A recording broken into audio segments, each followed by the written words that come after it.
আসসালামু আলাইকুম ভিউয়ার্স, কেমন আছো তোমরা সবাই? আশা করি খুব ভালো আছো। আলহামদুলিল্লাহ, আমিও খুব ভালো আছি। আজকে তোমাদের সঙ্গে দারুণ একটা ভিডিও শেয়ার করতে চলে এসেছি। আশা করছি ভিডিওটা তোমাদের ভালো লাগবে। প্রথম থেকে শেষ পর্যন্ত ভিডিওটা দেখার অনুরোধ রইল। বেশি কথা না বলে রেসিপিটা শুরু করা যাক। আমি এখানে কড়াইতে তেল গরম করতে দিয়ে দিয়েছি। এরপর এখানে দেখো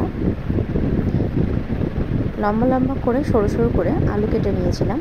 আলুগুলোকে একটু ভালো করে তেলের উপরে দিই কিছুক্ষণের জন্য ভেজে নিতে হবে। আমি এখানে আলুটা দিয়ে দিয়েছি। এরপর খুব ভালো মতো করে নাড়াচাড়া করব। যদি তোমাদের আমার ভিডিও ভালো লেগে থাকে অবশ্যই কিন্তু লাইক কমেন্ট করতে ভুলবে না। আর আমার চ্যানেলে যদি নতুন বন্ধু এসে থাকো এখনই চ্যানেলটা সাবস্ক্রাইব করতে একদম ভুলবে না। এরপর একটু স্বাদ মতো লবণ দিয়ে দিলাম।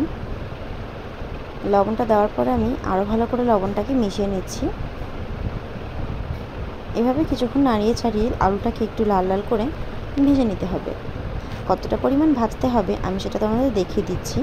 আলুটা থেকে কিন্তু একটা পানি বেরিয়ে এসেছে। পানিটা না শুকিয়ে যাওয়া পর্যন্ত আলুটাকে ভাজতে হবে। এই রেসিপিটা তোমরা অবশ্যই যদি একবার বাড়িতে ট্রাই করো, ছোটো থেকে বড় সবার কিন্তু খুব পছন্দ হবে। এটা আমি প্রথমবার ট্রাই করেছি, আমি নিজের মতো করে ট্রাই করেছি। তোমরা যদি এইভাবে ট্রাই করো তাহলে কিন্তু রান্নাটা খেতে সবারই ভালো লাগবে। আলুটা যখন অর্ধেকটা পানি শুকিয়ে যাবে তখন আমি এর মধ্যে কেটে রাখা পেঁয়াজ দিয়ে দিচ্ছি আর দিয়ে দিচ্ছি পরিমাণ মতো হলুদ। হলুদটা দেওয়ার পরে খুব ভালো করে নাড়িয়ে চাড়িয়ে আমি একসঙ্গে আরও কিছুক্ষণের জন্য আলুটাকে ভেজে নেব। হলুদটা খুব ভালো করে মিশিয়ে নিচ্ছি। আমার কিন্তু ভাজাটা হয়ে গেছে, দেখতে পাচ্ছ। এই পর্যায়ে আমি আলাদা একটা পাত্রে আলুটাকে নামিয়ে নিচ্ছি। আলুটা নামিয়ে নিলাম আমি। এরপরে আমার পরের কাজটা হচ্ছে আবারও কড়াইতে তেল দিয়ে দিলাম। তারপরে আমি এখানে তেলের মধ্যে কিছু ফোড়ন দেব। আমি এখানে দিচ্ছি একটু 5 ফোড়ন। 5 ফোড়নটা দেওয়ার পরে হালকা একটু নাড়াচাড়া করিয়ে যতক্ষণ না 5 ফোড়ন থেকে ফ্লেভারটা ছাড়ছে সেই পর্যন্ত একটু ভেজে নিতে হবে। ফ্লেভারটা ছাড়ার পর এখানে আমি দেব 2 চামচ মতো আদা রসুনের পেস্ট। এরপরে আরও ভালো করে কিছুক্ষণ নাড়াচাড়া করে এটাকে ভেজে নিতে হবে। আমি এখানে খুব ভালো মতো এটাকে ভেজে নিচ্ছি। এই রেসিপিটা কিন্তু তোমরা সকাল কিংবা দুপুর অথবা রাত্রেবেলাও সার্ভ করতে পারো। রেসিপিটা কিন্তু সবার খুব পছন্দ হবে। আমি এখানে কিছু গুঁড়ো মশলা ইউজ করলাম। প্রথমে আমি এখানে দিয়েছি 1 চামচ পরিমাণে জিরে গুঁড়ো, 1 চামচ ধনে গুঁড়ো, 1 চামচ শুকনো লঙ্কা গুঁড়ো আর 1 চামচ কাশ্মীরি লঙ্কার গুঁড়ো। এরপরে এই সব মশলা খুব ভালোভাবে নাড়িয়ে চাড়িয়ে কিছুক্ষণের জন্য ভেজে নেব। মশলাটা থেকে তেল ছাড়া অবধি মশলাটা কিন্তু খুব ভালো করে ভেজে নিচ্ছি। তোমরা যদি মনে করো এখানে টমেটো কুচি দিতে পারো কিংবা টমেটো পেস্ট করেও দিতে পারো। আমি এখানে টকটা ইউজ করলাম না। তোমরা যদি চাও তাহলে দিতে পারো, তাহলে কিন্তু রেসিপিটা আরও ইউনিক হবে।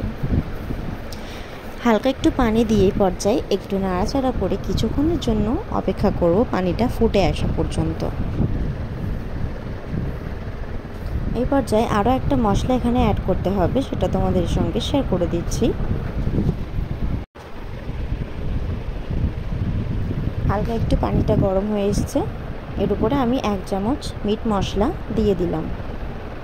তারপর আমি দিচ্ছি সেদ্ধ করে কেটে রাখা ডিম।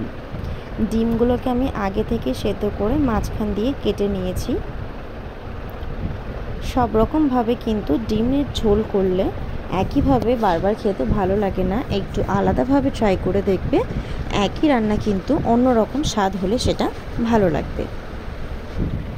এরপর আমি ঝোলের উপরে ভেজে রাখা আলুগুলোকে দিয়ে দেব। আমি এখানে খুব বেশি নাড়াচাড়া করব না, না হলে কিন্তু ডিমের ভিতর থেকে কুসুমটা ছাড়িয়ে যেতে পারে। এই পর্যায়ে আমি এখানে উপরে 1 চামচের মতো গরম মশলা গুঁড়ো দিয়ে দিয়েছি। হালকা করে মশলাটা নাড়িয়ে চাড়িয়ে উপর থেকে চেরা কাঁচা পাকা লঙ্কা দিয়ে দিলাম। এবারে কিছুক্ষণের জন্য ঢাকা দিয়ে ঝোলটা শুকিয়ে আসলে নামিয়ে নিচ্ছি। আমি রেসিপিটা সার্ভ করে ফেলছি আমাদের আজকে দুপুরের জন্য। তোমাদের যদি রেসিপিটা ভালো লাগে অবশ্যই বাড়িতে একবার ট্রাই করতে পারো। আশা করছি ভিডিওটা ভালো লেগেছে। ভিডিও ভালো লাগলে কিন্তু লাইক কমেন্ট করতে একদম ভুলবে না। চ্যানেলে নতুন বন্ধু যদি এসে থাকো সাবস্ক্রাইব করে দাও, আর আমার চ্যানেলে একবার ঘুরে আসো। অবশ্যই তোমাদের মন পছন্দের মতো অনেক রকমের রেসিপি পেয়ে যাবে। আজকের মতো এখানেই শেষ করছি ভিডিওটা। কালকে চলে আসবো আবারও কোনো ভিডিও নিয়ে। সবাই ভালো থেকো, সুস্থ থেকো। খোদা হাফেজ।